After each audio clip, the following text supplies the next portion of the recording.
नमस्कार बच्चों, आप सबका एक बार फिर दीक्षित सर की गणित की कक्षा में हार्दिक स्वागत है। आज हम दो चर राशि के रैखिक समीकरणों के युग्मों को हल करने की प्रक्रिया को जानेंगे। आइए सीधे कक्षा में चलते हैं।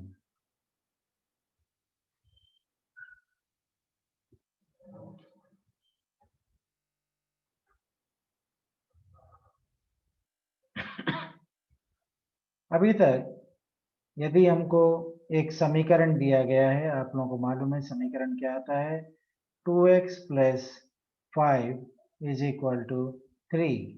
तो यहाँ पर इस समीकरण में, समीकरण इसलिए बोल रहे हैं क्योंकि प्लस और माइनस का चिन्ह है और दूसरे बराबर का चिन्ह है। जब भी कोई व्यंजक में बराबर का चिन्ह रहता है तो उसे हम समीकरण कहते हैं। तो यहाँ पर एक अज्ञात परिमाण है। अज्ञात परिमाण मतलब एक ऐसी चीज जो हमको मालूम नहीं है। वो क्या है? वो चर राशि के रूप में लिखी गई है। यहाँ पर वो x के रूप में है। 2x plus 5 is equal to 3, यानी दो में एक ऐसा नंबर गुना करना है, दो के पहाड़े में ऐसा नंबर गुना करना है और उसमें 5 जोड़ने पर हमको आंसर में 3 आना चाहिए। आंसर में 3 आना चाहिए। तो इसको हल करने के लिए बहुत ही आसानी से किया जाता है, क्योंकि हमको कौन सी चीज नहीं मालूम है। तो ये नहीं मालूम, ज्ञात नहीं है। ओके, ज्ञात नहीं है या मालूम नहीं है, मालूम नहीं है। x हमको मालूम नहीं है। हमको x मालूम करना है या अज्ञात परिमाण, अज्ञात मतलब जो ज्ञात नहीं है, वो हमको मालूम करना है। दो में क्या गुना करने पर उसमें 5 जोड़ने पर आंसर में 3 आएगा। तो ये मालूम करने के लिए हम बहुत ही आसान से चीज करते हैं। 2x plus 5 is equal to 3। यहाँ पे हम करेंगे 2x is equal to 3 minus 5। उसके बाद हम लिखेंगे 2x इज इक्वल टू -2, 3 में से 5 निकाले तो -2, और x इज इक्वल टू -2/2, यानी x इज इक्वल टू -1। तो हम देखेंगे कि x की जगह में अगर हम 1 डालते हैं, x की जगह में अगर हम 1 डालते हैं तो हमको 3 आएगा। 2 इंटू एक्स की जगह में -1, एक्स की जगह में -1 प्लस 5 कितना होगा? तो ये ब्रैकेट आप लोगों को मालूम है, जब भी हम ब्रैकेट डालते हैं उसका मतलब पहाड़ा होता है। चूंकि माइनस है तो माइनस, 2 एक कम 2 प्लस 5। अब हमको यहाँ पे दिख रहा है कि माइनस और प्लस दो अलग अलग चिन्ह है। अलग अलग चिन्ह है तो हम नंबर को घटाते हैं और घटाते समय बड़े नंबर का चिन्ह लेते हैं। 5 में से 2 निकालने पर 3 बचता है।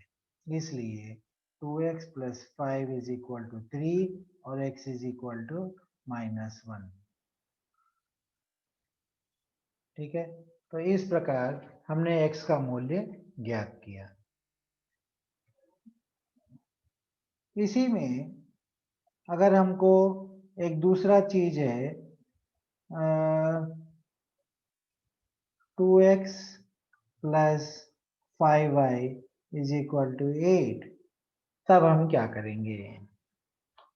वहां पर पिछले उसमें हमको सिर्फ एक मूल्य था, 2x plus 5 is equal to 8। तो बहुत ही आसानी से हमने किया। क्या किया? यहाँ पर हमने किया 2x बराबर 8, ए प्लस 5 को हम दूसरी तरफ ले जाते हैं तो -5 बन गया। तो 2x इज इक्वल टू 8 में से 5 गए तो 3 और x इज इक्वल टू 3/2। एक सिर्फ एक जो है चर राशि है वो है x, तो हमको x मालूम पड़ गया। लेकिन जब इस तरफ आते हैं तो x और y दो हैं, दो अज्ञात, मतलब मालूम नहीं है, दो अज्ञात परिमाण, दो अज्ञात परिमाण यानी दो चीजें मालूम नहीं हैं। तो यहाँ राइट साइड में एक अज्ञात परिमाण था, एक अज्ञात परिमाण।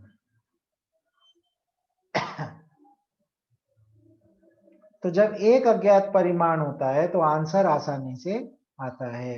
दो अज्ञात परिमाण रहते हैं तो हम आंसर नहीं निकाल सकते।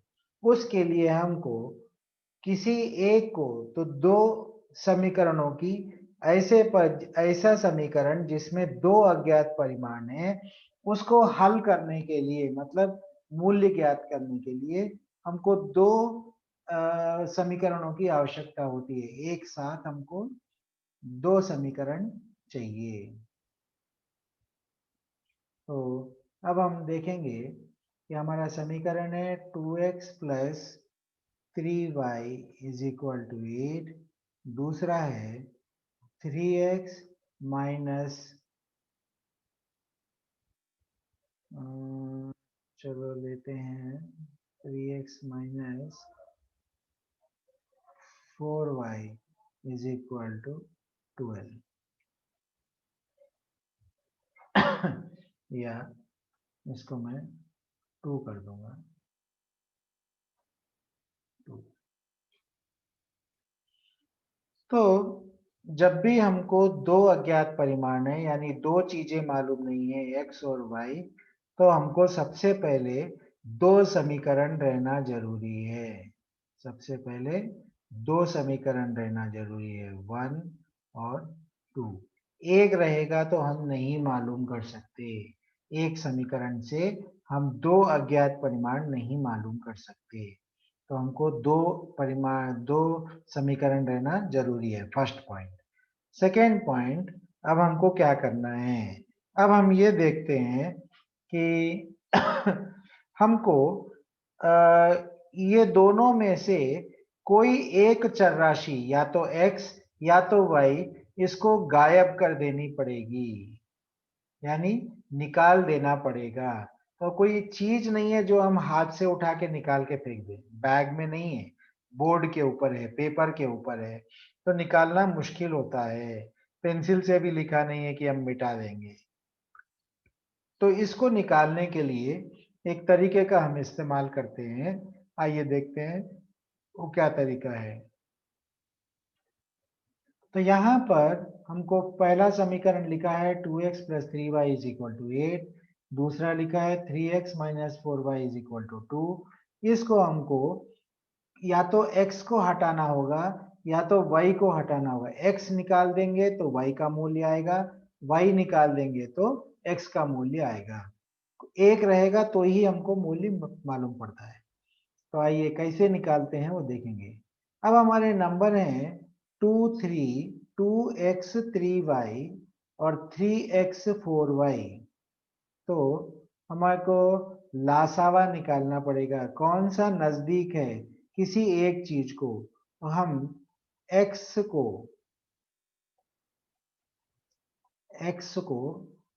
हटाएंगे,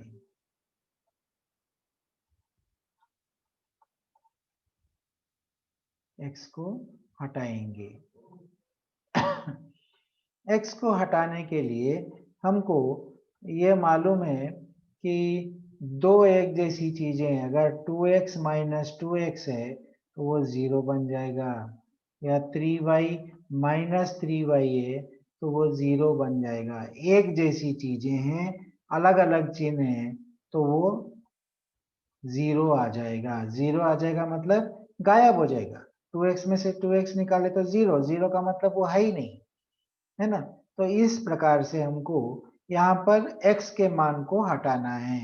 तो x हटाने के लिए हमको यहाँ पर दिया है, ऊपर वाले में 2x लिखा है, ऊपर हमको 2x लिखा है, एक है 2x और दूसरा है 3x। तो हमको 2 और 3 का लासावा निकालना है। तो 2 एक कम 2, 3 2 के पहाड़े में नहीं जाता इसलिए 3, वापस 3, एक का एक कोई भी पहाड़े में नहीं आता, फिर 3 एक कम 3। तो हमारा लासावा है 2 इंटू 3 बराबर 6। एलसीएम, लासावा मतलब एलसीएम। तो यहाँ पर हम लिखते हैं LCM is equal to 6। LCM 6 का मतलब क्या है? एलसीएम 6 का मतलब है कि हमको x के दोनों x में 2x और 3x को हमको क्या करना पड़ेगा?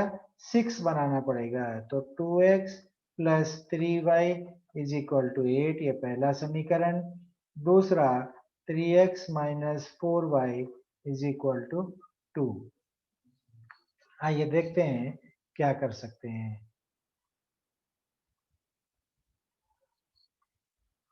तो अब समान करने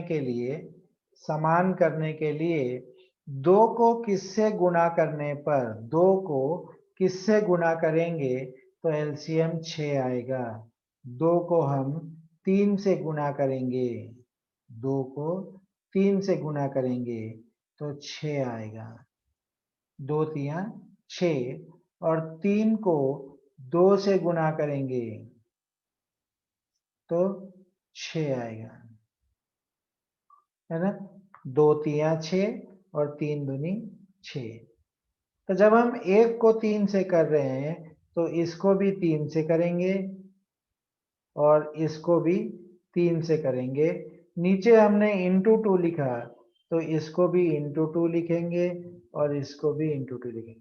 सारे समीकरण में जितने भी नंबर है सबको एक जैसे नंबर से हम गुणा करते हैं। लेकिन हमको क्या हटाना है? x को हटाना है। x को हटाना है तो केवल x वाले नंबर को पहले एलसीएम में बदलना पड़ता है। तो एलसीएम 6 है, इसीलिए x वाला नंबर 2x था तो 2 तिया 6, नीचे x वाला नंबर 3x है तो 3 दूनी 6। अब देखते हैं क्या होता है। आइए आगे देखते हैं। हमको दो अलग अलग समीकरण प्राप्त होंगे।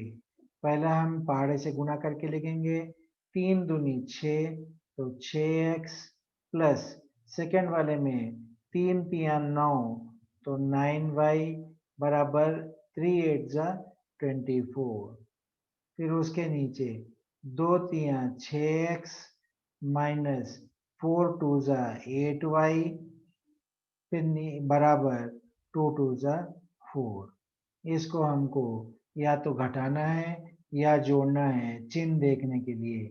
चिन्ह हमारा जब दो एक जैसे चिन्ह है तो हमको घटाना चाहिए, दो अलग अलग चिन्ह है तो जोड़ना चाहिए। हम खाली x की बात कर रहे हैं, ठीक है, दूसरी चीजों को हम नहीं देखेंगे। x ऊपर वाले में भी प्लस है और नीचे वाले में भी प्लस है। तो हम जो है चिन्ह बदलते हैं। यहाँ पर हम लिखेंगे माइनस क्योंकि ऊपर प्लस है, ये भी बन जाएगा प्लस और ये बन जाएगा माइनस। जहाँ प्लस है वहाँ माइनस हो जाएगा, हमने बहुपदी में देखा था। जो प्लस है वो माइनस बन जाएगा, जो माइनस है वो प्लस बन जाएगा नीचे वाले समीकरण में। अब हम ये देखते हैं कि ऊपर प्लस 6x है और नीचे माइनस 6x है, दो अलग अलग हैं तो 6x माइनस 6x 0 हो जाता है। 6x माइनस 6x 0 हो जाता है। और ऊपर प्लस 9y नीचे प्लस 8y, दोनों एक जैसे चिन्ह है इसीलिए हम जोड़ेंगे। प्लस और प्लस प्लस आएगा, 9 और 8 17 हो गया, 17y इज इक्वल टू ऊपर प्लस 24 है नीचे माइनस 4 है तो ये प्लस 20 बनेगा। 24 में से 4 निकाले तो 20 बन जाएगा। चिन्ह देख के हमको जोड़ना और घटाना है। एक जैसा चिन्ह है तो जोड़ना है, जैसे 9y और 8y में प्लस 9y है प्लस 8y है तो हमने जोड़ दिया, 9 और 8 17। यहाँ पे प्लस 24 है माइनस 4 है, अलग अलग चिन्ह तो हमने निकाल दिया, 24 में से 4 निकाल दिए तो 20 बचे। अब हमको क्या समीकरण बचा, x तो गायब हो गया क्योंकि 6x और 6x प्लस माइनस है इसीलिए वो चला गया, उसको अब कोई मूल्य नहीं। तो हमारे पास बचा 17y इज इक्वल टू 20। अब कितने परिमाण बचे, कौन सी चीज, कितने अक्षर नहीं मालूम है, सिर्फ एक अक्षर बचा, x चला गया तो केवल y बचा। तो हमको आसान हो जाएगा, y बराबर हम लिख सकते हैं 20/17, हमको y का मूल्य मालूम पड़ जाता है। तो हम देख सकते हैं कि जब दो मूल्य होते हैं, दो अज्ञात परिमाण होते हैं, दो चीजें जिसका हमको मूल्य नहीं मालूम है, तो हमको लासावा के तरीके से या सहारे से एक अक्षर या एक अज्ञात परिमाण को हमको हटाना पड़ता है, तो हमको दूसरे का मूल्य आ जाता है। आशा है आप लोगों को समझ में आ गया होगा। नहीं समझ में आया तो जब अगला वीडियो देखेंगे तब आप उसमें समझ सकते हैं। आज के लिए इतना ही।